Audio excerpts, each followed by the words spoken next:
उजनी धरणाच्या पाणीसाठ्यात लक्षणीय वाढ होत असून धरणात येणाऱ्या पाण्याच्या अवाकाने मोठी झेप घेतली आहे.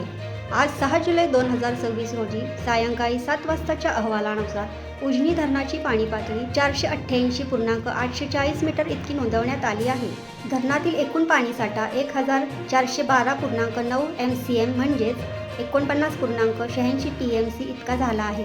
तर उपयुक्त पाणीसाठा उणे 13.80 DMC असून तो उणे 25.75% इतका नोंदवण्यात आला आहे. दरम्यान दौंड येथील भीमा नदीच्या मापन केंद्रावर नदीची पाणी पातळी 501.60 मीटर इतकी असून उजनी धरणात तब्बल 64,230 क्युसेक्स वेगाने पाण्याची आवक सुरू आहे. सकाळच्या तुलनेत धरणातून आवक मोठ्या प्रमाणात वाढल्याने उजनी धरणाच्या पाणीसाठ्यातही सातत्याने वाढ होत आहे.